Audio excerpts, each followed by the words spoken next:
Good evening. Good evening. Welcome to Higher Definition Radio, where it goes to take you higher. And as I was listening to that song, Jamie Brown, that song is 16 years old now, and it was made just for Higher Definition. And for the life of me, I cannot remember the young lady's name who sung the female vocals of that song. But the song is Age Well, and still a part of the Higher Definition collection. As you hear, and there's actually a full song, but none of us can find the full song. But it was made exactly for Higher Definition. I think probably on cassette tape. Oh, that's probably definitely where it's at. I need to reach out to WRHI to see can I get back into their archives to get it. But there's a whole song that goes for that. So shout out to Jamie Brown, who does a lot of music and production. For a lot of mega churches. I think he's found his niche into the mega church realm, where he's composing and doing different music for them. So shout out to him, and thank you for all the people. If you remember that song from 16 years ago, you've been rocking with us a long time, and that's a long time we've been either in the studio or in this format. So I want to say thank you. I want to say thank you to all the people who are joining us tonight. I know the weather is starting to get warm, and I know how y'all get. Y'all want to show off all that winter work you've been doing on those bodies, Oh boy, for me, spring kind of caught up on me, so I'm gonna continue to be a little husky for the spring season, and probably rolling into the summer season. I'm gonna stay husky for a while because it kind of snuck up on me. So, good afternoon. With that, Dr. Godwin, how are you doing, man? I am wonderful. 7 weeks down, maybe less than that now. I cannot wait. 2 girls graduating May 10th, getting prepared for that, College of Charleston, and May 31st, getting ready for my baby girl to come on out. Empty nesting is on the way. That's where it goes. It's a lovely thing. Yes. Okay, that's the way it go. All right. J Mac, how are you, sir? Man, if I was any better, I'd be you. Oh boy, you don't want them problems. It's a world out here. Nah, I'm doing good. I can't complain. How's your week, man? You told us you were an educator. How them children doing? The chitlins doing at the end of the year right now? Some of them I love, some of them I want to choke out, but the babies is the babies, so I love all of them all the same. I said I want to. I just said I'm gonna do it now. The thought pops in your head. Those intrusive thoughts. I ain't gonna do it. Yeah, and it's a loving choke. Yes, it's a loving choke. I want you to do right sometimes. That's all. Boy, you looking for a mama to Melanie, don't look at me like that. You know who my pops is. You know where I'm coming from. Don't do that.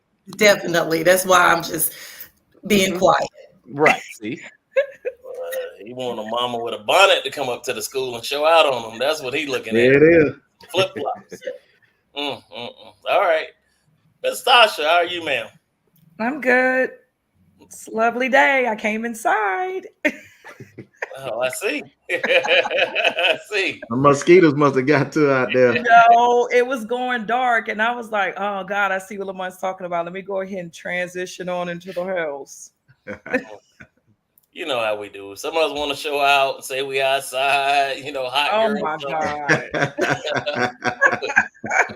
Whatever. Yeah, That's so true. That's so true, Lamont. We outside. We outside, girl. In the backyard. Ain't went nowhere, Tasha. Right. Last but not least, Mr. Marlon, how's it been, sir? Been great, man. Had an awesome day. Of course, the weekend goes by like a 30-minute lunch, but be back at work tomorrow. Y'all already know the routine, and the work week will go by in treadmill minutes. But I'm here, brother. I'm here. I ain't being funny, but black folks on 30-minute lunch, that's like an hour and a half. So you got to go looking for them, and then they mad at you for acting like it ain't supposed to. Let me stop. Hey, Lamont, I will say this, man. As somebody who manages a lot of people like yourself, it ain't just us, bro. It's everywhere. I know. It's all nationalities. You hear me? And be working from home and can't get back from break on time. But that's a whole nother show. Hey, watch it now. Watch it. That's a whole. I'm like, where you get lost at in the kitchen? Like you at home. Why you can't come back on time? But yeah, Lamont, let's do a show on that. Man, we need to do a show about working from home. The That would be a pitfalls. good show. Everybody's not cut out to work from home. Like, Natasha seemed like I didn't hit a nerve over there, but we'll talk about that later. all right. And with this, sir, I'm gonna turn this over to you since this is your show, sir.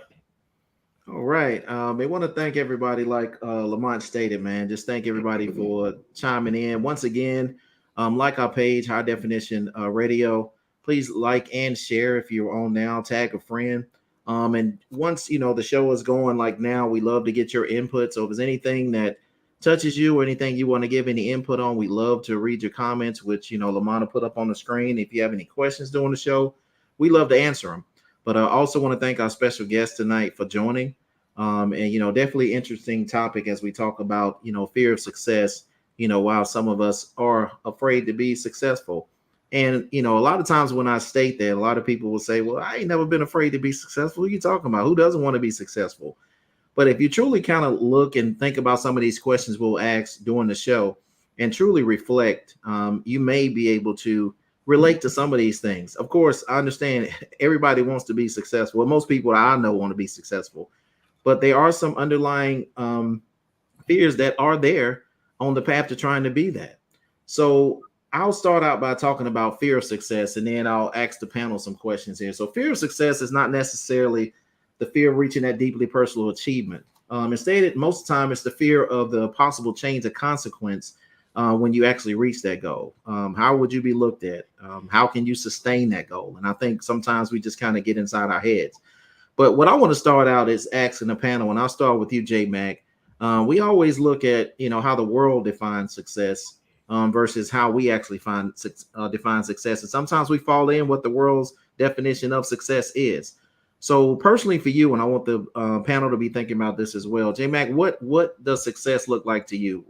For J Mac, how do you know you've made it in life? As far as personal, one of the things I've always said, for me, my goal in life is to be happy and comfortable.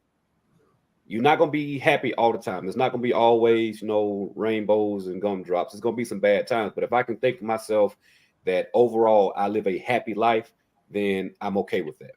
As far as comfortable, again, there's going to be times where finances might not be right. It's going to be times where relationships might not be right. It's going to be times where something's going on. But if I can look at myself and say, you know what, I live a comfortable life. I ain't got millions in the bank, but I'm not living on the street. I ain't got that Ferrari in the driveway, but I got a couple of cars that'll get me from point A to point B. So if I can look at my life overall and say I'm happy and comfortable, then I think I'm living a good life. Okay. And Ms. Jones, what are your thoughts on that? How do you define success personally for yourself? I think success is about what you make it, what you set for yourself to be successful. As long as you are doing whatever makes you feel like that you're doing your best, then you'll be successful at it. The only time you're not successful is if you have some type of fear within you of not being able to achieve. So as long as it's something that in you and you feel like that's what you're doing, then you're successful. Okay. Dr. Gallman, and then I'll hear from you, Mr. Ratchford. Success, like Natasha said, and J Mac, success is defined in so many different ways. And, when you talk about success, you have the different cultures, you have the different levels of people, you have, different ways of thinking, you have different mindsets. But to me, success is just peace in general. That's just being at peace. We are a world of comparing. We're always comparing ourselves to other people. And we always think that in order for us to be successful, we need to have. And when I say we need to have, it's the big house, the nice car, the wonderful family. And most people are on Facebook and social media, and they got to see, oh my gosh, it's just the best relationship ever. When in fact, a lot of times what you see, they are in turmoil in behind the scenes. And my mom used to tell me all the time, she said, girl, don't you be sitting there watching these people with these nice cars at home. All they got is a big bill. And I didn't understand that, but now I sort of see what she's talking about, because a lot of people you know, they go and they bow to these flashy things and do all this flashy stuff, and they're not at peace because they can't even pay for it. I mean, they're in debt up to their ears, or, you know, they can't sleep at night because they're always worried about what Jackie got or what Jennifer have or what Jimmy is doing. And ultimately, when they wake up in the morning, their cortisol is high because they didn't sleep well the night before. So I say success is peace. Okay. Sound like we're trying to keep up with the Ratchfords, right? I think that got replaced with the Joneses. Hold my brakes on that one. All right, Mr. Ratchford, what are your thoughts? How do you personally define success before we kind of jump in?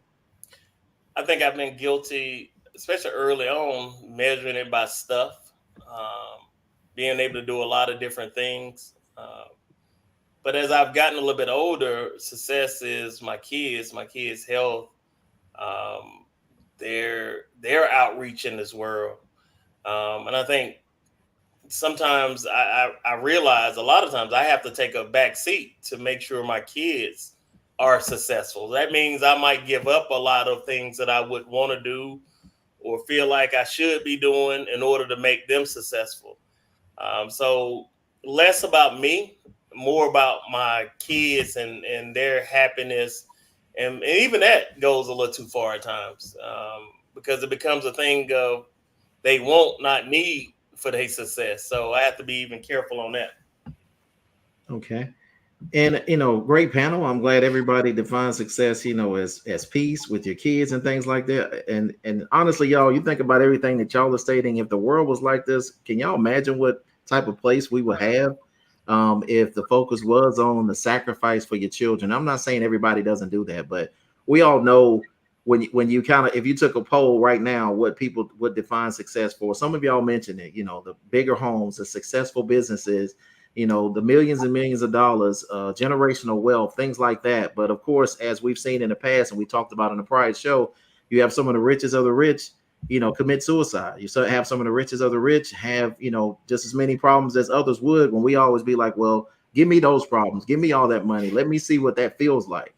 So I guess my next question would be, and I'll start with you, Lamont. Do you think fear of success and fear of failure are one and the same? And if so, why? I do think they're very, very similar. For me, I've always been driven by failure.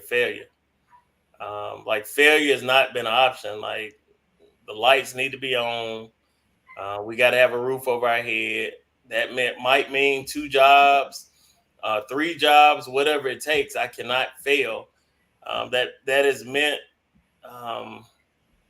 going to school for most of my adult life, or most of my life, been in some type of school or certification, because I'm so afraid that I'm being left behind my peers.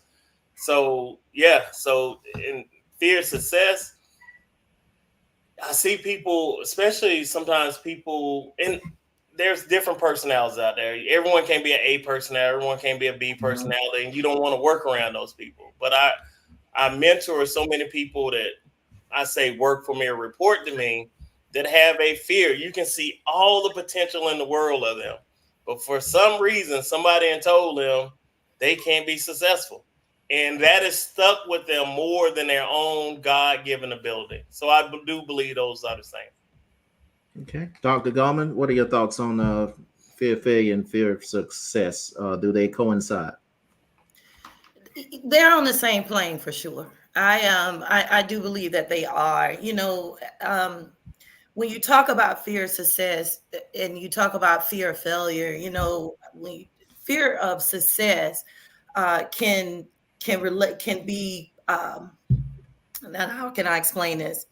Procrastination and your potential. You're looking at your potential. You're looking at what I can do and what I need to do to get there.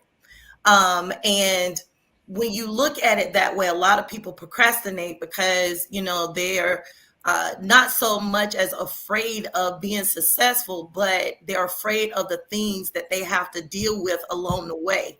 And when you talk about the fear of failure, you're really looking into facing yourself, because while you are trying to succeed, you know that you're not going to get there immediately. And a lot of people are stopped in their tracks because of the fear of what they feel. Feelings get in the way. People looking at you certain types of way. Because like I told you before, you know, we're people of comparison. We're always worried about what people are thinking about us. We're always worried about what Sally said or what they're doing. And when we get into that plane is sort of on the same playing field, because, you know, you are really trying to, you're really stopping yourself from the potential of what you could be. And when you really do fail, you completely stop, because now you don't want to face the issues that come along with that and face yourself as to why you are failing and why you don't feel like you need to continue to be successful. Okay. J Mac. And then I go to you, Ms. Jones. They're definitely connected. Like Dr. Gardner said, they're kind of on the same plane. I think the thing with fear of failure, and this kind of hits a lot of people, is just they don't want to fail. They don't want to fall. Again, she mentioned a lot of times like this, everything is exposed now. Social media, you'll have people put their whole lives out there, but it's social media is your highlight reel. It's just the good parts. It's just the parts you want people to see. So you'll put it out there that you're doing well. And then as soon as you can't put that out there, it's like, okay, now I can't show off. So that fear of failure, fear of somebody seeing me not make it, somebody is seeing me not being the best, somebody seeing me at my lowest point, it stops a lot of people from trying anything, because they feel like they won't succeed, they won't get to that point, and it'll look like, okay, I didn't get that point. As far as fear of success, I think the biggest thing that holds a lot of people up, and it's kind of what Lamont was saying, is just the fear of the work.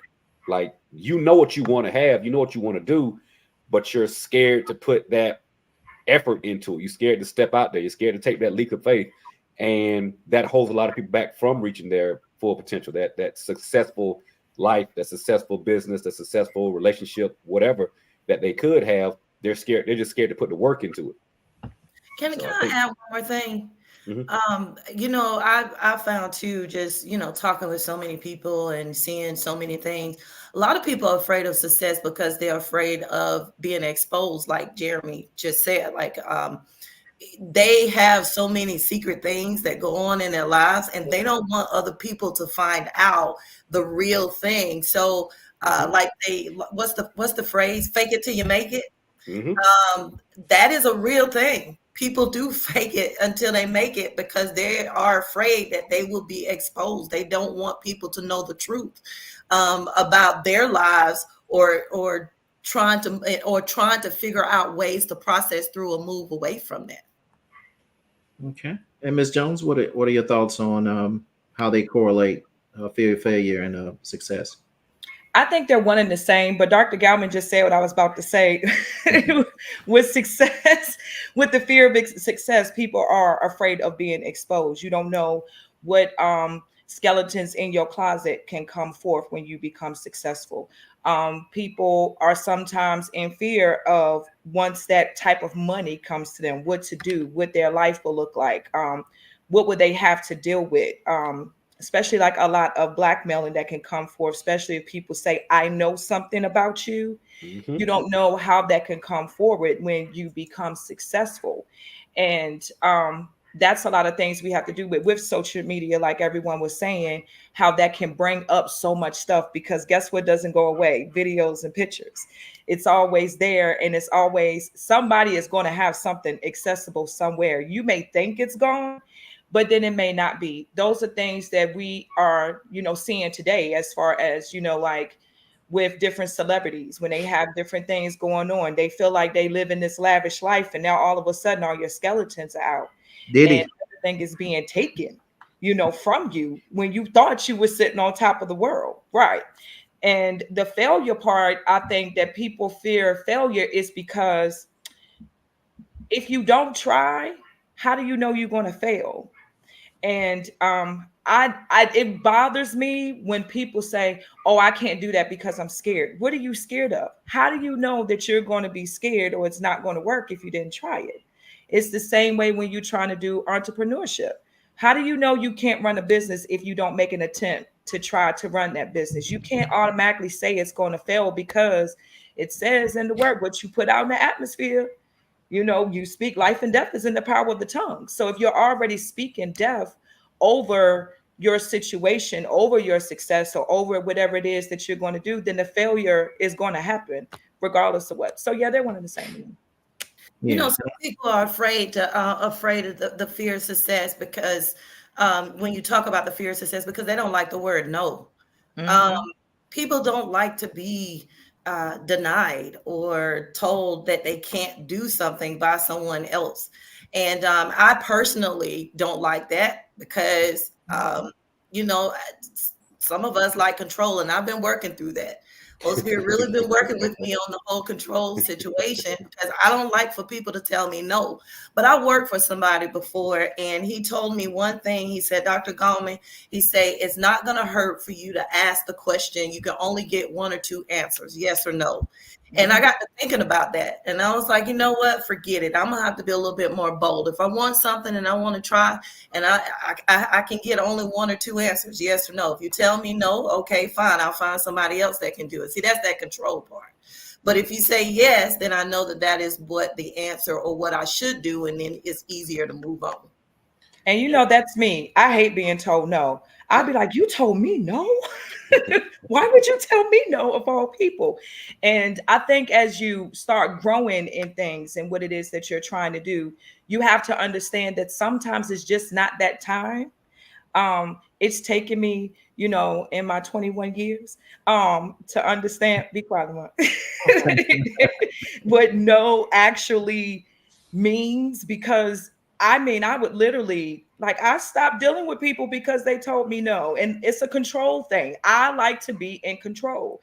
If this is what I want and I say this is what it should be, that's what it should be. But again, that comes as you start gracefully getting younger, where you realize what no means. Because even as children, when we tell a child no, they automatically are looking like, but why? There's always that why question. And people have a lot of questions when they're not doing what they need to be successful, or when something happens, like, why did this happen to me? Why would this happen to me? And that's when depression and all those type of things settle in, because people always want to know why. Right. And that is an everlasting question. Lamont, you look like you about to say something. Yeah, I think as the Bible said, we have to be careful what we speak to over people's life, and what we're speaking over our own lives. Like, some people mentally whip before they even start this game of life. You know, grandma and them and told them they ain't gonna be hitting on nothing, just like their daddy ain't hitting on nothing. Your mama and told you ain't doing this. Your daddy told you. Like, we've spoken so much negativity on folks' life that they're stunned before they even reach a age or a thought process where success is defined by something either tangible or intangible. So we have to be careful how we're speaking, not only to others, but to ourselves. Sometimes we end up to whip ourselves to a point we can't accomplish nothing. Yeah, and that's what I want to jump into in a little bit as well. I do like how we talked about, you know, even being exposed, Dr. Goldman and Ms. Jones. I like how y'all talked about that, because, of course, when you are successful, you do bring the spotlight to yourselves. As you can see, you know, I was telling my wife last week, look at how many reality shows that husband and wives have been on who are no longer together. You know, those things expose every part of their lives, you know, and then, of course, they bring about unwanted attention, you know, like we was talking about before the show, people in your DMs, people in your marriage, people trying to give you advice and stuff like that, where it just seems as though if they weren't on that show, if they didn't get exposed, if they didn't see some of the success that they saw, they probably wouldn't have been prone to that. Who's to say? You look at, we talk about Diddy, we talk about, look at Bill Cosby, allegedly, you know, his life's work. And just at the blink of an eye, you know, all of that he built as success, all the money he gave to the HBCUs, things like that. It's just like now, you know, you can barely find a Cosby show on the network. Yeah. So it does open, success opens you up to so many things, you know, where it can be a double-edged sword, you know, depending on whom that individual is. But J Mac, I want to start with you with this question. And as far as being successful, do you agree I disagree that you must become uncomfortable to be successful, or can you be successful and just be comfortable on that journey? Comfort can come at the end once you become successful, but growth in general has to come with being uncomfortable. That's just growing, that's getting better, that's getting more successful. If you're staying where you're comfortable, then you're not going to get any better at anything. Mhm. So if you want to have a level of success at some point, yeah, there's going to be some sort of discomfort and hard times, sleepless nights, whatever. So yeah, to be successful at anything, at some point, you got to go through that uncomfortable part of it. So you're definitely going to have that. Okay. Lamont, what are your thoughts on that as being uncomfortable? I think last show we talked about is where, we're in that microwave era, where people go to the gym and do 6 push-ups and be looking in the mirror like something's supposed to change that quickly. And y'all laughing, but we do that, right? But what are your thoughts on that, Lamont, as far as being uncomfortable through the process, in order to be successful? Is that necessary? I think, yeah, it's definitely necessary for most of us. We have to go through a change or metamorphosis to be successful, because some of us have to get old thoughts, old ways out of us. Better study habits. If you're working on educational part, better study habits, better friendships, better partnerships, better learning. Like if you're still trying to do the same stuff you were doing when you were 18 and now you're in your 40s, it's probably not going to work. If your mind is still in that place and not in a place of growth, both spiritually, a place of education, it's just not going to work. And just to tie back on what we were talking about it getting exposed, like all of us, the veil can be lifted. I guess I'm taking Everett's role tonight, giving scripture commentary to some of this. But the veil can be lifted on any of us at any time. And probably most of us are not 100% what we portray to be. There's another side of us that can be exposed. And we have to be careful not to point too hard at someone else when the veil is lifted, because that veil also can be lifted in your life. Right. I totally agree. And like Lamont said, mindset has to change. You being still thinking like a 19-year-old and you 50-something years old in the club telling women they got that butter love. You need to go sit down somewhere. You got that butter love. Hey, y'all laughing, but y'all know it's somebody's granddad gonna be out there tonight. The Elks, yeah, walking up with a pocket full of change. Yeah, telling somebody, calling like brute, 2-stepping. Yeah, calling them female tenderonis, and that word ain't even used no more. Y'all know what I mean. But Ms. Jones, as far as being uncomfortable, is that necessary for success? And then I'll go to you, Dr. Gomes. Yes and no. I think you need to be uncomfortable so that you are able to know, but that's kind of tough. But you do have to be uncomfortable in order to be able to achieve what you need to be. But if you're uncomfortable in a situation, how would you know what comfort is? Because if you're already starting off uncomfortable in your success, do you ever really know what comfort is? So I don't know. I wouldn't want to be uncomfortable going into my success. I'd rather have that comfort. And then when things come in that's uncomfortable, then I know how to deal with it to go back to my comfort. So I ain't really with the uncomfortable part. Valid points. Ms. Goldman, Dr. Goldman? I say absolutely, because the Bible tells us in James, consider it pure joy to whenever you're facing trials and tribulations, and that is part of your success. I feel like if you don't face challenges and you don't have bumps in the road, then how will you grow? How will you know that your mindset needs to change? When you do go through those situations, and when you do fail, you're going to process it. You're going to think about it. You're going to contemplate. You're going to start talking to more people. You're going to surround yourself with different individuals. And of course, that's going to change you because of the power of influence. And so at the very end, as you continue to move forward, you know that you failed in one part. Now you've grown. Your mindset has changed, like Lamont has said. Now you're a little bit more mature and you can get through to the level of success that you need to get to. So I do believe to be successful that you're going to be uncomfortable, because if you're not uncomfortable, how are you going to grow? I mean, because if you're uncomfortable, then if you're comfortable, then you are complacent.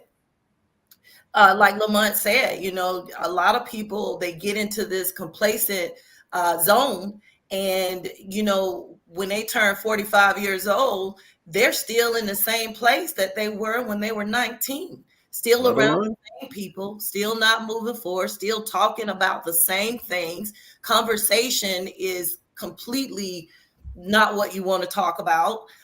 Bank account still the same, everything is still the same, and you're wondering why you can't move forward. Well, maybe you need to think about you and your level of comfort. And you know, because when you do get into that position, it's going to automatically push you into another position. Everybody that's on this panel, everybody that's watching, your most life-changing moments were the moments when you were mostly uncomfortable, hurt, or in a position that you felt like you didn't know what you were going to do.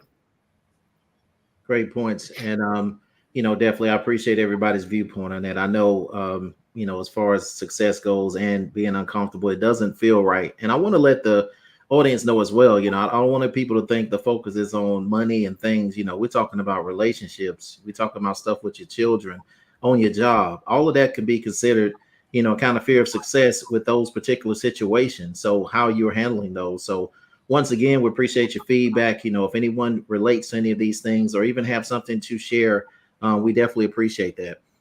So what I want to jump into now is let's talk about some of the signs of fear of success. And I'll start out with you, Ms. Jones. We talked about this a little bit prior to the show. So when you're on the road or on the road to success or having fear of success or overthinking things, sometimes we can procrastinate. So why do you think procrastination, which is huge to me amongst a lot of people not being successful or, you know, being their best in lives, why do you think that kicks in so many times when we know when we procrastinate, we're not going to get from point A to point B as we've planned? Ooh, that's a big one for me too, because I do have, you know, some of those moments where I will procrastinate on stuff. And it's not that, I think it sets in because we just get to the point, oh, I can do it later. It'll be okay. As long as I get to it, it'll happen. And then we forget and we start moving on to other things. And then when it comes right to that moment when it needs to be done, here we are at the last minute trying to get things done. Procrastination is so huge because people just don't want to complete tasks. It becomes too much, or it's too much to do, or too much to handle. It's the same way if you're taking a test. You know you have to study for that test in order to be able to pass it. But you'll be like, oh, I can do it later. And next thing you know, it's the night before and you're trying to cram everything in. It's just that set of you don't want to. And I don't know why we're like that. I have those moments with myself, even when I do things with the organization, like, oh, I'll get those bags out there, you know, to the homeless. They'll be okay. Oh, I'll get these socks over here to them. They'll be okay. And then next thing you know, I got all these emails. Oh, you didn't bring. And then it's like, oh God, I forgot. And I could have been done it. I didn't want to. I didn't feel like moving at that time. I was comfortable in the place that I was in. It was just that chill moment. And I don't know why we get set like that, but it happens a lot. Yeah, I can relate. It's like that. You know, I'm gonna start eating right on Monday. You know, that Monday go by. Yeah, that Monday hit the Tuesday, and it's now I start on Monday. And then another weekend tomorrow, and tomorrow never get here. There it is. So Right. So J Mac, I'll ask you next, and then Dr. Goldman, why do you think procrastination sets in and people identify with this so much as it relates to fear of success and becoming your best? I'm gonna just speak for me. And like everybody else said, I have a huge problem with procrastination. I fully admit that it's something I've worked on most of my life. And it's not necessarily about a fear of success. I just kind of like Ms. Jones said, I get to a point where I'm comfortable. I know I have these tasks I need to get done. I know I got to have this done by this date. And I'll have the plan in my head. Okay, I'm going to do this part today, this part tomorrow, whatever. I'm one of those people, I need pressure for me to perform. I don't know why. I've always been like that. I can easily do it and get it done, and it'll be good work. Everything's done like I need to. I can do a part by part. But for some reason, if it's some things, I just have to have that pressure on my back. I need that pushing me for me to kind of show up. And I don't know why I've liked that. I've always been like that. Like going back to middle and high school, I got this paper. You know, you got a week and a half to do it, but them last 3 days, I can write a wonderful paper then if I stretch it out. So again, with me, procrastination is not about the failure or the success of things. I just need that pressure. As far as success and procrastination, I think that's kind of going back to what we were speaking on earlier. I think a lot of people are just scared to fail, so that fear of I'm going to mess up turns into I'm just not going to start until it's too late. And now you got to rush to get everything done. So it's definitely connected. I think that procrastination part is kind of a personal thing, though. Okay, Dr. Goldman. Boy, y'all hit some pretty good stuff. I sit here and I'm thinking, I'm laughing because, that has been one of my major weaknesses, procrastination. I used to get in so much trouble because of procrastination with my mama, with everybody, because I think I learned later years that one of the reasons why procrastination has been such a problem for me is because of perfectionism. And it could be the oldest child syndrome too, because you're considered as the kid that does it all right or will have to do it. And you want to be good enough. And, a lot of that comes from when we are small, trying to please our parents, because I'll say in church, you got to sit a certain way, you got to be quiet, you got to respond a certain type of way, and if not, you're going to get in trouble. So as years progress, you feel like you're just not good enough, and because you feel like you're not good enough, that whole comparison thing come in the way, because now you're looking at what other people have already done. So now you're going to procrastinate even more because you're trying to find out the even more perfect way to get it done, or feel like, I can do it all at one time, then I can just zone in on it, not knowing that your greatest work is when you are spreading it out. But I am so at fault when it comes to that, because I will procrastinate until the very end.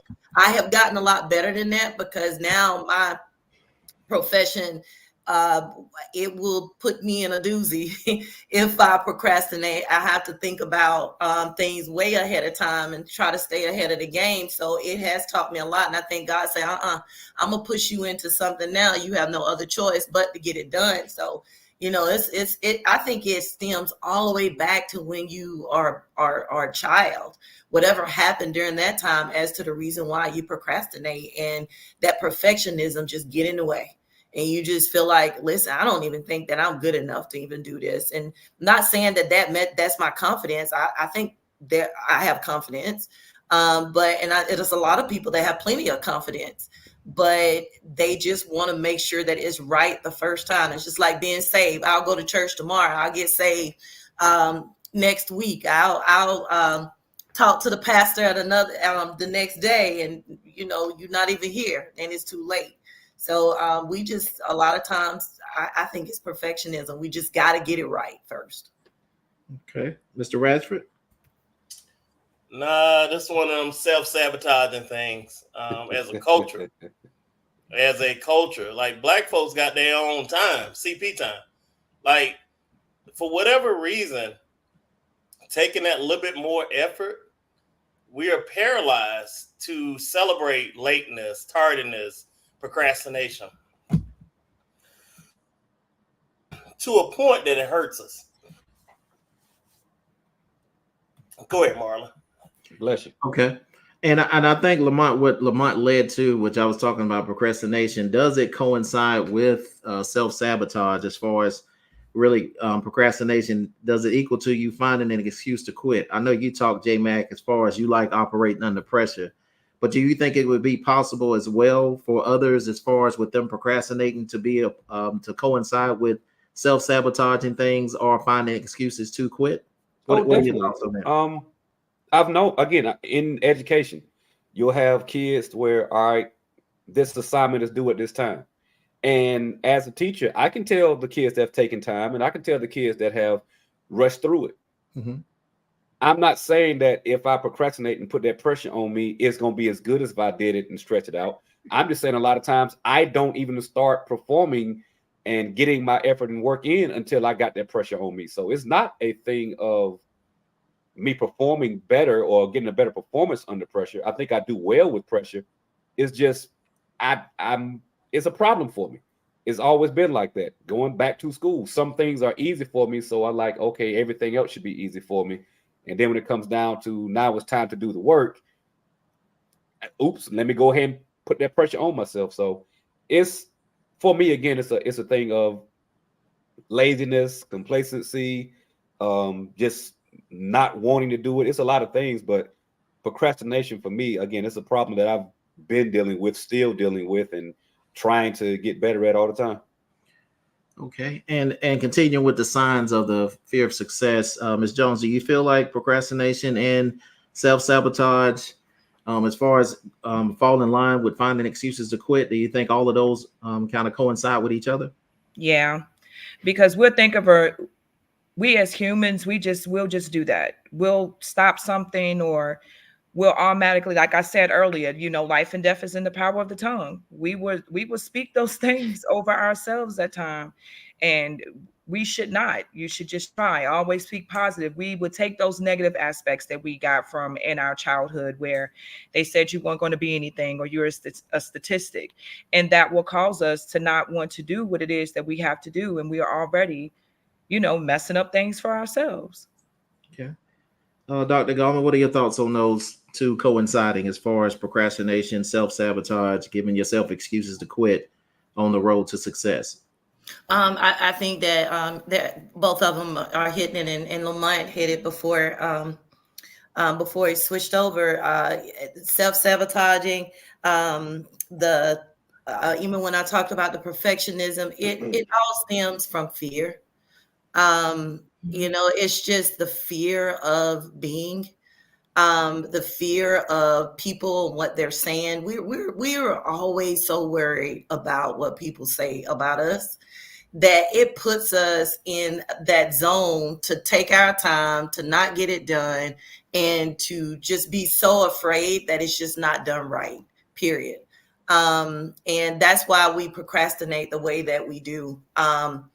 We become selfish during that time, because I feel like when you are procrastinating, you're being selfish. And I'm talking about myself too, because you're not thinking about the other people that are relying on you to get something done. And it has put me in positions that was very compromising because I procrastinated. And here I am now, it's leading to all that other stuff, the worry and the disagreements, that comes along with that. I mean, it's a lot that comes along with it. And like Lamont say, we're a lot of time on CP time. That makes the person mad.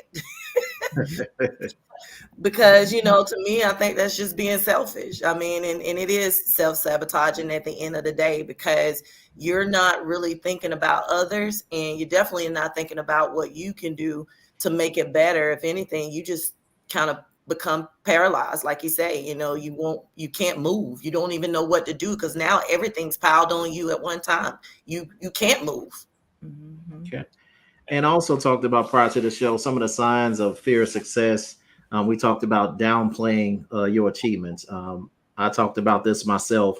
And Lamont, I'll start with you if you're okay. As far as downplaying achievements, sometimes I feel like I'm bragging, or, when I say, hey, I've accomplished this, or, hey, I was able to do this, et cetera, thinking, okay, what are others going to think about that? Is this me being cocky? Am I bragging because of that? Why would I have a fear of, and it's not like you're saying it every day, everywhere you go, as soon as you introduce yourselves, but, Lamont, why do you think we have that kind of avoidance there, where we want to downplay our achievements versus, being proud of those things that we worked hard for, as it relates to being having fear of that success?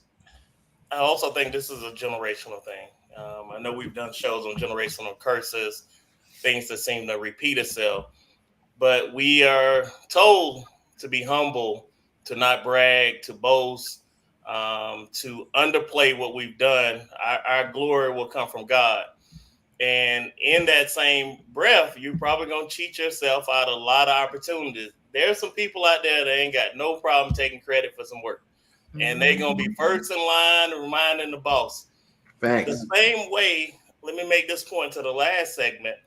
For the celebration of lateness and celebrating for taking our time, there's some cultures out there that celebrate being first, that celebrate exceeding the expectation, not just on that deadline, but beating it.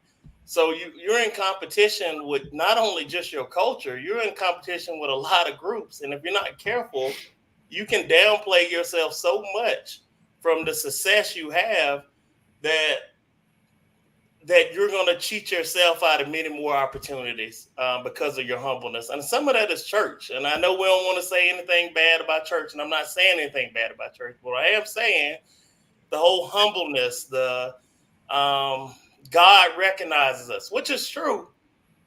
But when it comes to different aspects of this work world, you sit in the corner if you want, you always going to get passed by. That's some good stuff. Ms. Jones, what are your thoughts on that as far as us downplaying our achievements as it relates to fear of being successful and being our best? I agree with everything that Lamont said, because we'll sit there and just, oh, I don't want anybody to know I did this. And, that's not good. I think people should take the time. You should be proud of the things that you do. You should want people to know what you've accomplished and what you've achieved and how hard you work to get there.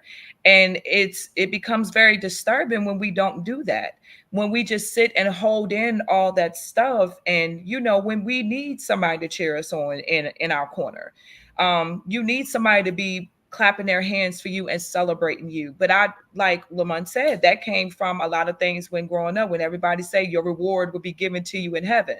I'm a big person that say you need to give people their flowers now, not while they're dead, because once they're gone, how are they ever going to know that you gave it to them? And it's an important thing for me. If I tell my children all the time, be proud of what you've accomplished.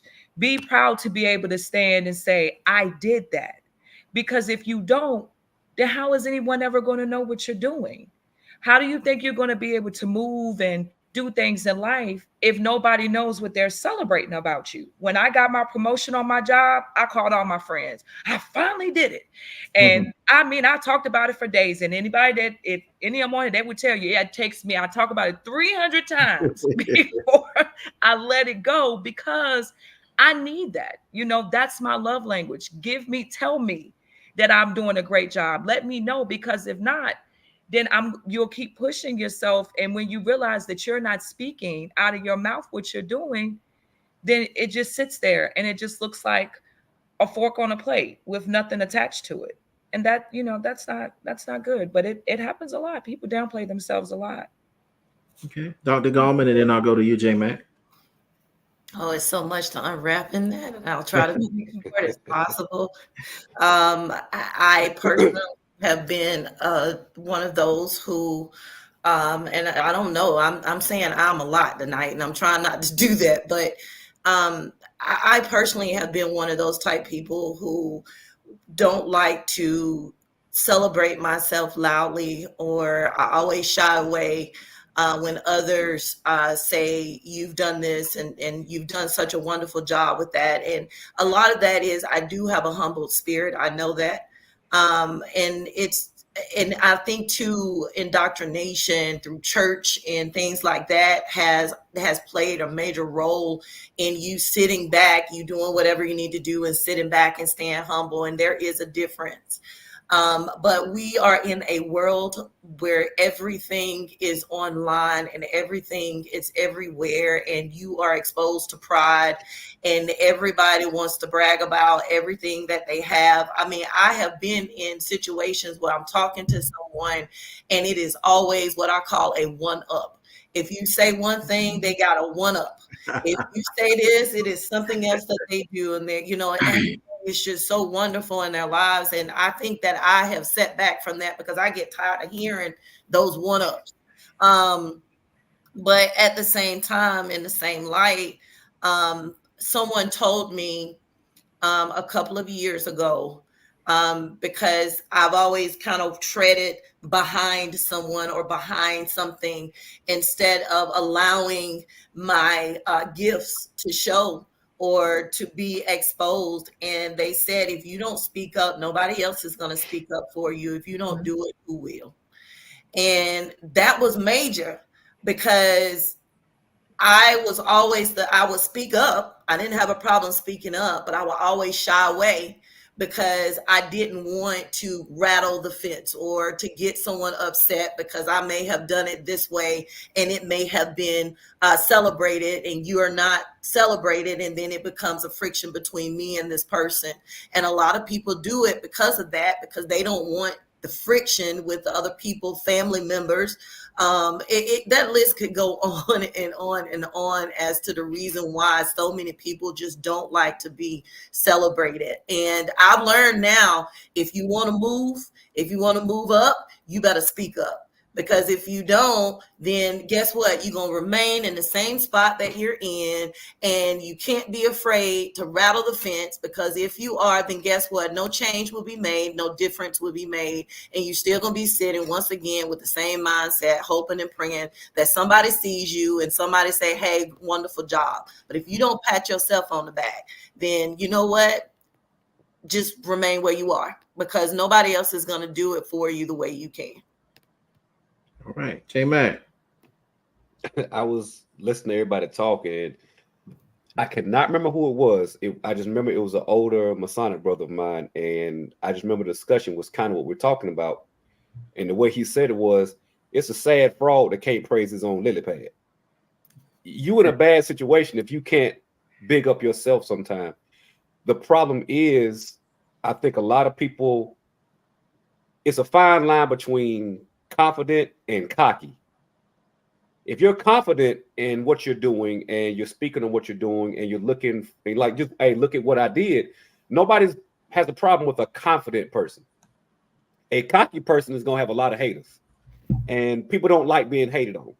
And you have a lot of people that will take something and brag about it versus just saying, I'm confident. Like, I'm proud of myself for what I did. I'm excited about the opportunity I have. I'm happy with the accomplishments I have. Most people, if they're decent people, are not going to have a problem with that. But when you slide into that fine line of cocky, it will make people say, like, all right, dude, we heard it enough. You can stop talking about it. And just like we said earlier, nobody wants to have that feeling of, okay, you can stop now. You've gone too far. You've done too much.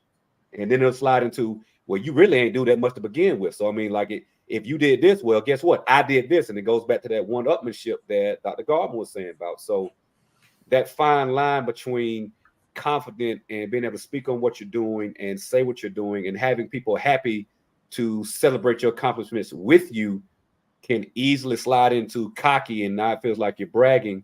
And I think a lot of people are scared that they'll slide into cocky. They won't mean to, and they're not trying to sound cocky, but they think other people may feel like they're being cocky, which will bring back those haters. And like, I don't want anybody to say anything bad about me, so I'll just sit back and just be overly humble with it and won't say anything. Marlon, let me say this. I'm going to say something profound.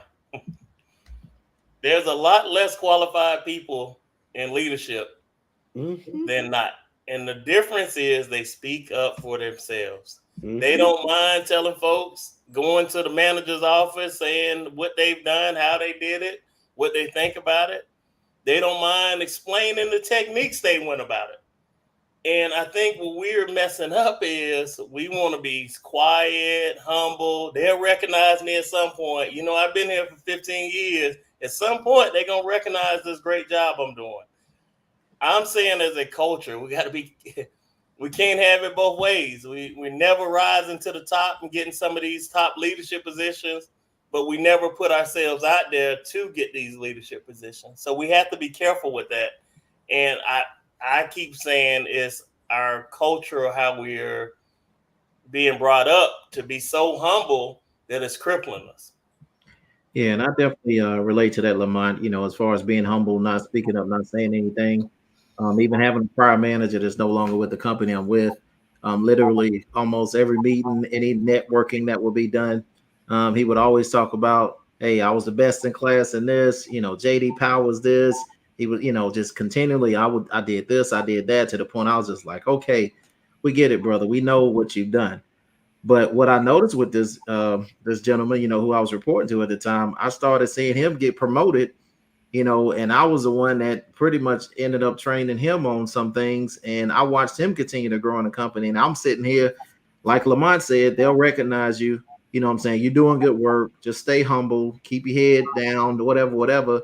And I can wholeheartedly say it, that does not work. Like you said, Lamont, you have to speak up. Like Dr. Gallman said, if there are some issues in the company, if there's some processes that are broken, you have to speak up and try to make those changes. You can't be worried about, making waves and things like that. Because if you are quiet, nobody's going to, be like, oh, I'm so worried about Marlon's career and I want to make sure he's good. Marlon has to make sure he's good. So, this definitely, I definitely related to this because I know how easily we can get caught up in that. Don't, like J Mac said, don't allow it to turn into you sounding cocky. And even sometimes, you have to be cocky in certain, positions or certain, times to, get your point across. And it's not being disrespectful. And then, like you said, J Mac, people don't like haters. Some people love haters. It depends on, the position and that particular individual. Some people like for haters to fuel them. But I'm just thinking, as it relates to, being successful and fear of success, if anybody's listening down there and you're feeling like you have to, out there and you feel like you have to downplay what you're stating or downplaying your achievements, please don't do so. Because you've worked hard for those things. Even I'm pretty sure Dr. Gallman, getting a doctorate, for an achievement like that, that's a lot of hard work. Put it on the show, have it out there, show people what you've done. That's an achievement. And it should be recognized. It should be rewarded. So things like that, I feel like are very successful because of those things we work for, and it's not easy. So my next question, as we continue to go into some of the signs of the fear of success, and I'll start with you, J Mac. We talked about imposter syndrome. And was a lot of times we feel unworthy of being successful. Maybe like Lamont stated early in the show, we didn't really see a lot of success in the family.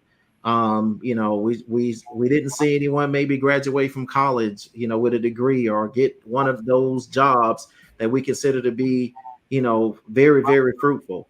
So, J Mac, why do you feel like a lot of times we can feel unworthy of being successful and feel like, it's not something that we deserve at times? Part of it will go back to what a lot of people said so far. You are afraid of failing, so you won't put the effort to get to where you could be. I'll speak for me on this one, and again, it's just me. And again, when I say this, Dr. Gallman gonna understand this. With me growing up, my fear of success wasn't necessarily I wasn't going to do it. My fear was I wasn't going to do it well enough. And this is the part she's going to understand. I was literally afraid of my last name when I was growing up. Between my grandfather, my father, my uncles, they had put such a high ceiling for me as far as me being the next generation of McMurray men that I was terrified of my last name at one point when I was growing up, because it's like, what am I going to do to be worthy of my last name? And my fear was I'm not going to be able to do it. So there were a lot of times where I felt like I know I can do this, but I'm not going to be able to do it to the level that my father or grandfather or uncles did. So I did hold myself back, and I did pull back on my own self-worth or my own self-efforts there. So again, that was a problem for me. And it's not as bad now because I feel like I have set myself up to where I am worthy of my last name. I have made my own path. I've laid my own road, and I'm walking on my own road. But there are still times where I do feel like that. Like, okay, I saw what the generations before me did, and it's still in the back of my mind. Am I doing enough to maintain this last name and maintain what McMurray men are? So again, I never felt that pressure of, well, you're not going to be good enough and nobody in your family's done it and you're just going to be like your sorry daddy. I had the exact opposite of that. Like, I was 180 degrees from that, I was fearful that I wasn't going to be good enough. So it's a little different for me with the imposter syndrome. Like, I never had the imposter syndrome. I had the you ain't gonna get it syndrome for me. Okay. Thank you for being transparent. And Ms. Jones, I'll hear from you next. As far as, why do you think sometimes we can feel unworthy or maybe compare other situations to, other family members and maybe feel as though we can't rise to that? Or has that been your experience? I think it's more so pressure.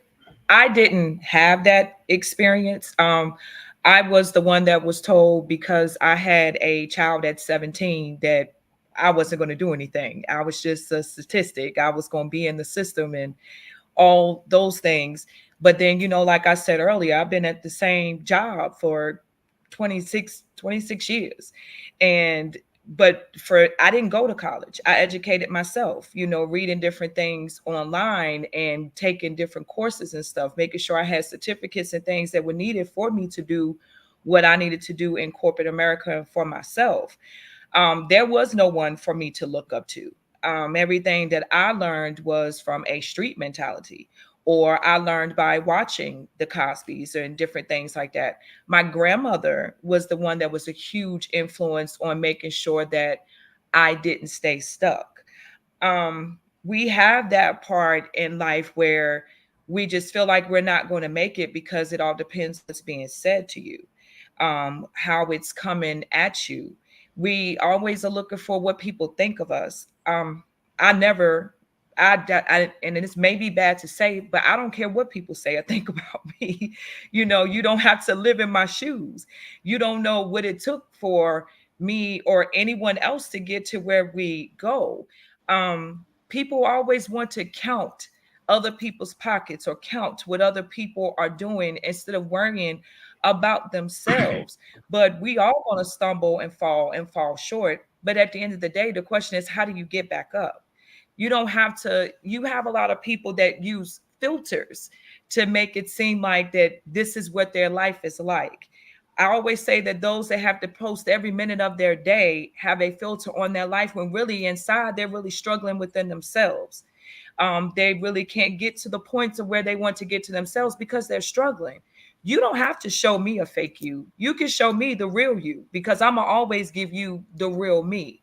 Mm-hmm. And understand that your faults are your faults, but just don't stay in it. Get out of it. Do something different. You have to want more in order for you to get to where you need to be, or you're going to always be in the position that you are. Like Dr. Gorman said earlier, you're going to be stuck in that position and fail. If that's what you're choosing to do, then stay there. And then that's where the uncomfortable comes for me. Like when that procrastination becoming uncomfortable, once I get comfortable and I feel good in that, then I have to make things happen for myself to get uncomfortable. That means adding other pressures and stuff, but nothing like, you should always understand that things will happen. You just have to move from it. That's the only way you're going to be able to rise from your fears and your failures in order to be successful. A lot of people don't do that because they like to save face. They like to have filters on to look like, there's something that they're not. Be your true self. If you're walking in your truth, then how can anyone tell you it's a lie? The only way that people can tell you that your truth is a lie is if they know your truth too. All right, and we'll take up a collection at this time. I thought Tasha was gonna go put the robe on in a minute, hey, Mac. You saw the head, didn't you? I was like, all right, that's what I'm talking about. Hey, glory. But thank you, Natasha. Those were great points. And Dr. Gorman, what are your thoughts on that as far as the imposter syndrome, feeling unworthy, comparing yourself, maybe like we talked about in the show, comparing yourself to other family members' success, maybe feeling like we can't live up to maybe something else that someone else may have achieved in our families or things like that. So what are your thoughts on that? You feel like that affects us as individuals? Absolutely. I don't even know if I even need to go after Miss Natasha and Jay. But imposter syndrome, I can be extremely transparent right now because since I've been a little girl, my mom has always pushed me and J Mac can vouch for that, always pushed me in the front in leadership roles and being in front and being on top and doing stuff and talking and being in front of people. How many times have I been alone and thinking, am I really good enough to do this? Did I do this right? Why is it that I don't know? I feel like I don't know enough. And but at the end of the day, it is what grew me into who I am and how I think and the mindset that I've gained now. And I still have a ways to go. But I truly believe that without imposter syndrome, I would not have thought or wanted or have gotten to where I am right now. I think that it gives you a fight because during that time, you're going through the people pleasing, you're going through the paralysis, you're going through the procrastination, you're going through, like I told you before, the whole perfectionism. Just trying to do everything right and trying to figure out who you are and trying to figure out your purpose.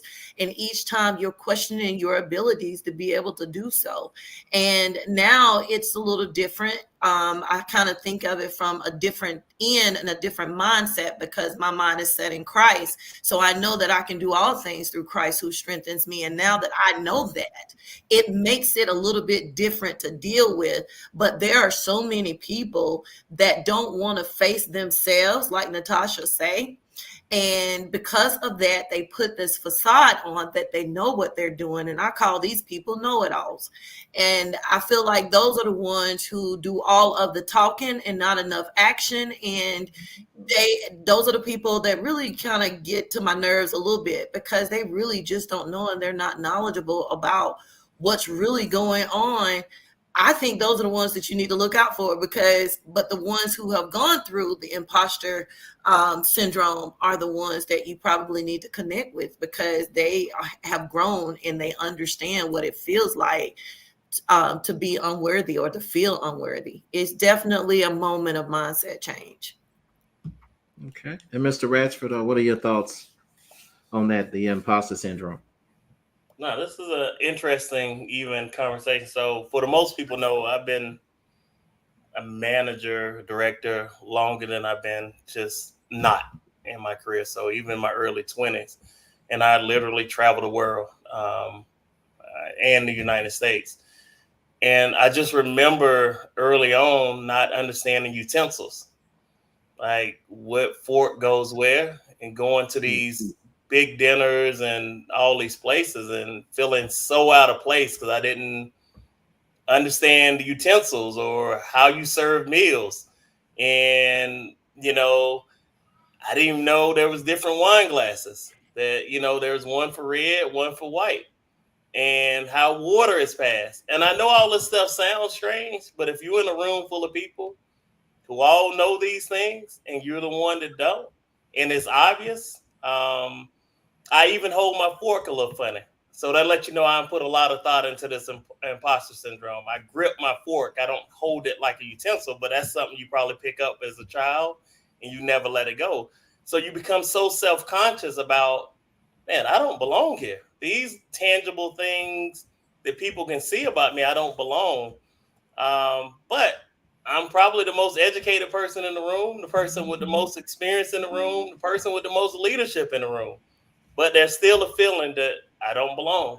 And it's just something, even as I travel now, I travel all over the world, that I am in the back of my mind always conscious of the thought, do I fit in or do I belong in this group?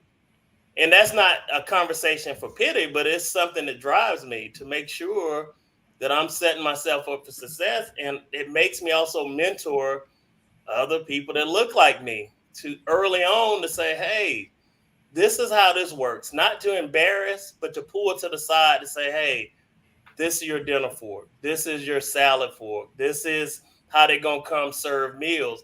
Because for a lot of people who don't know from the business and the corporate setting, most big decisions are made in dinner or entertainment. So if you're not straight there, you're not straight anywhere. It ain't these big fancy presentations and stuff you see. It's when you're eating meals and when you're entertaining understanding in some cultures, some settings, you don't order for yourself. That the eldest person orders for the entire table. You just sit down, shut up, and be quiet and let the food come to you. But you got to understand those things. So I try to mentor now also because I know how I feel or how I've been feeling that I don't belong. So I can only imagine someone new to these scenarios will feel the same way. I know that's a long answer, but yes, I definitely identify with imposter syndrome. Yeah, great points, Lamont. And like I said, I definitely appreciate you being transparent. I could definitely relate, even prior to COVID, being in a building and, how we would have all hands meetings and you would have all the execs in the room, me being a manager, et cetera. You looking around the room, you aspire to be in some of those positions, but then you don't see a lot of people that look like you. So then you feel like, hey, do I truly belong here? Can I even achieve what some of these others have achieved that I'm seeing in the room?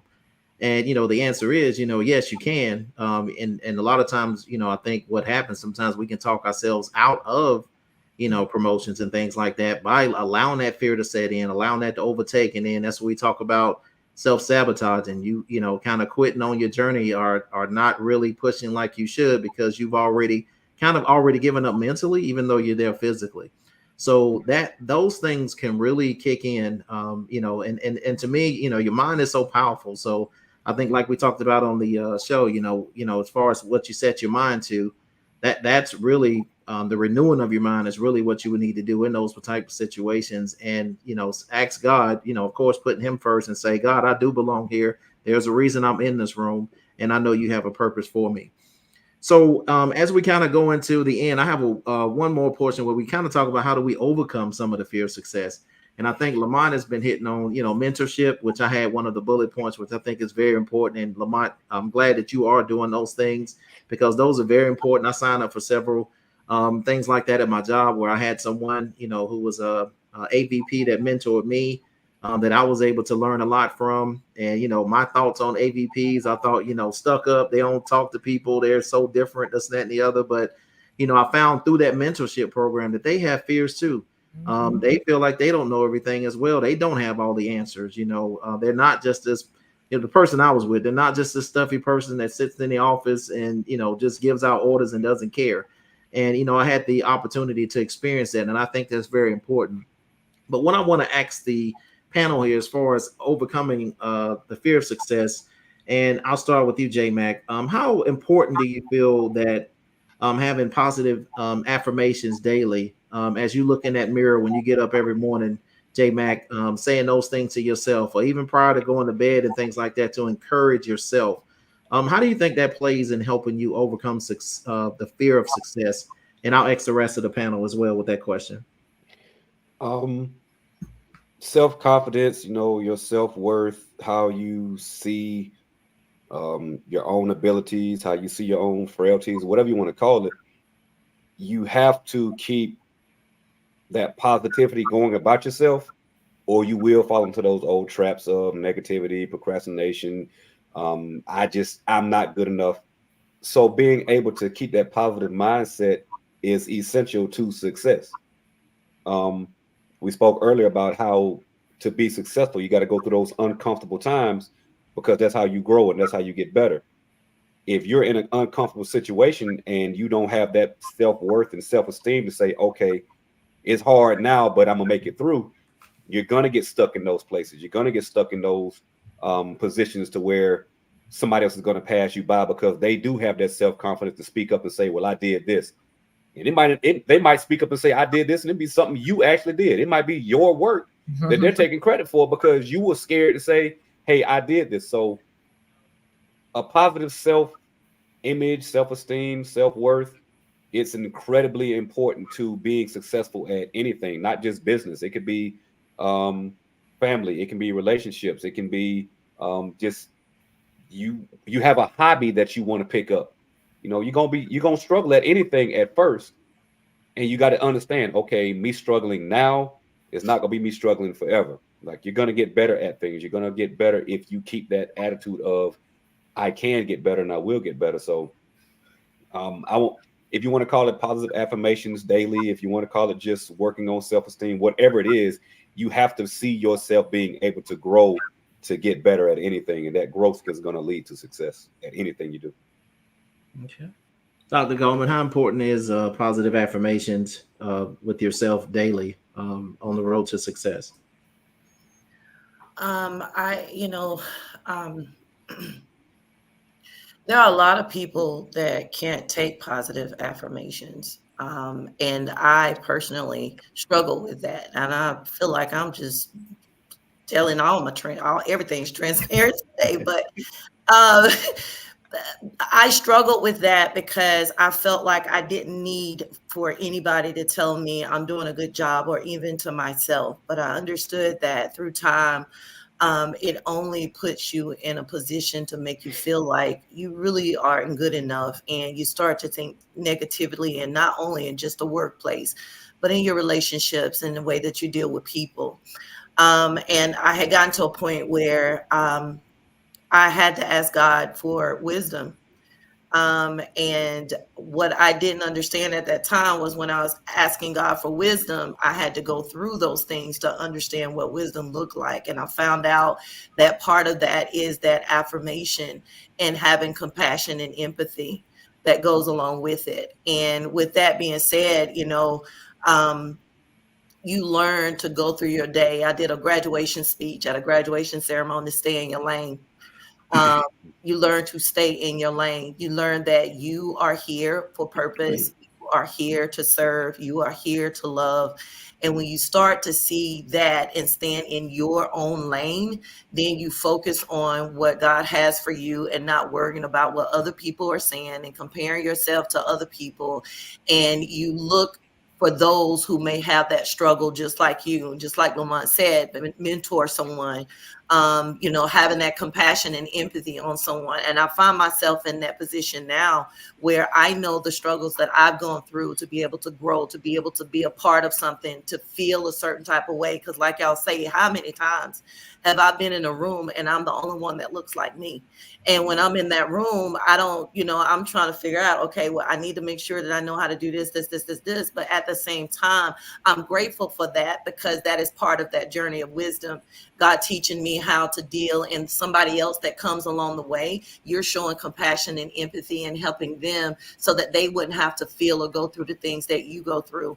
And if we start to do that on a regular basis, staying in our lane while we do it, you'll start to see more and more people embracing their success and not worrying about how many times they fail.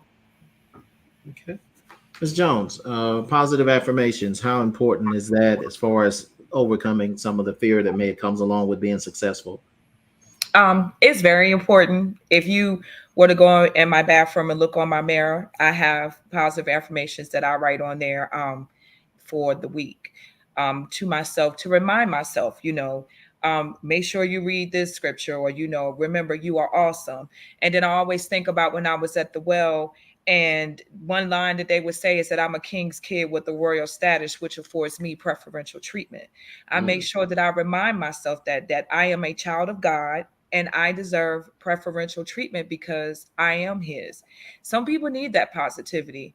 When I deal with the homeless, the first thing I do is I smile. And they always say, why do you always smile at us and you don't turn away from us? And I'm like, why would I do that? You're a person just like I am. What is it that you need? How can I help you? Because it's important. Some people just need that to feel like that there's something, or that they matter, and they want to be included. And I know for me, as long as I can speak positivity or positive over myself, that when negative things come, I'll have a better mindset of it, because I've prepared myself to be able to fight whatever it is that comes at me. You put on that armor of God to go out here and do what you need to do, and you will be successful. You will strive. As long as you have God in your corner and you are a prayer-fearing person, and you have in your heart that you can do all things through Christ that strengthens you, as they tell you in church, then you can do all things through Christ that strengthens you. It doesn't matter what comes your way, as long as you got God first. So, yep, affirmations are important to me. Go on and get that collection plate. I'm ready now. I know that's Yeah, me and my wife been studying for the past week about the full armor of God. So with you bringing that up, Jones, Tatasha, that really kind of just brings it home. And Lamont, what are your thoughts, sir? I know you, like you said, you talked about the mentorship and things like that, but how important is positive self affirmations daily And how important is it to encourage yourself sometimes? I think it's always important. I know we all want to say we got supportive parents, supportive spouses, siblings, but I'm telling you, if you're not encouraging yourself, it's a losing battle. But I also want to say we need to understand what our own kryptonite is too. That slows us down from that success. That if you don't realize that you might be weak in some areas and you sitting there telling yourself how great and everything else is lovely, you're going to trip yourself up. So make sure we also know what our own kryptonite is, that we don't need to apply for jobs where the requirements is heavy Excel and we are a basic user. We don't need to apply for jobs that PowerPoint is 35% of the job and we ain't never even heard of PowerPoint. Like, understand what our kryptonite is too. Just a point now. Yeah, proficient in Excel. You had me laughing on that one. I don't know the jack about it. But as we wrap up, I would love to kind of go around the panel and just give any final thoughts that you have. And I'll start with you, Dr. Gallman. As far as it relates to, the fear of success and why sometimes we're afraid of being our best, based on everything we kind of stated tonight, if you had to leave anyone that was watching tonight that may be going through some of these things that we discussed as a panel, what would your best advice be for those individuals? That there's several things, but I'll try not to hold because I know we only have a few more minutes left. But I can only think that, God is so great. And when you tap into who he is, you got everything because he owns everything. And we are co-heirs of his kingdom, which means that if he has everything, we have everything and we can do it. And, Marlon, I think you said that in so many words, like, when I am in a position where I feel like I can't do it, I have to set myself in a room by myself or by myself somewhere and say, God, you didn't put me here for me not to be able to do it. So I know that you've given me the strength because the same power that he gave Jesus to be risen from the dead is the same power that he's given me. So therefore, I can do all things through him, anything, can think anything, and I can go beyond those things. And I have to remind myself that he doesn't think like me, he doesn't act like me, and he is nothing like me. So therefore, if I'm a part of him, then I can do anything. Success could look so different, and you can't be afraid to fail. How many times have I failed and just stopped, but then I have to go revisit because I wanted it so bad. Each time that you sit there and you fail, you take it, you process it, you write over it, you go over it. I tell my girls all the time, okay, you've been disappointed. You got 24 hours to get over it. I might give you 48. You can cry about it right now, but in the meantime, nothing's going to happen until you do something about it. And they will tell you that. I tell them that all the time. It had gotten to the point where I told my students the same thing. Okay, you're going through this 24 hours. I'm going to let you reap about it right now, but you got time because that means that you didn't fail. That just means that you're closer to success. All right. J Mac, final thoughts. I'm still hung up on you got 24 hours to cry, and then that's it. As far as the fear of success, you know what you want out of any situation. Again, we at the start we said we weren't going to talk mainly about business and things like that, but that's kind of where we've been leaning all night. But again, success in your business, success in your personal life, success in social life, whatever. You know what you want for yourself. You need to set those goals for yourself. You know what you want. You know what you're looking for. Don't compare yourself to anybody else. Don't compare yourself to what the world or social media says is successful. You set those goals and give yourself time to get to those goals. Work at those goals. If you want to be at point A in a certain amount of time, then take those steps to get to point A.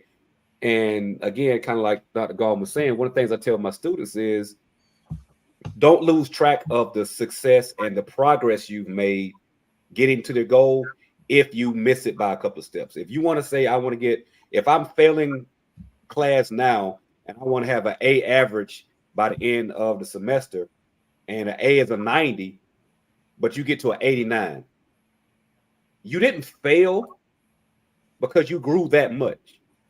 And give yourself credit for how much you've grown. Yeah, you wanted to get an A, but look where you were and look where you are now. And I think a lot of times people lose sight of the journey that they've had getting better with things and getting more successful. You might not get all the way to the goal you had set, but don't let, because you didn't get exactly where you wanted to be, lose track of how much success you've had and how much growth you've had and how much better you've gotten. Don't let that influence the next goal that you set for yourself.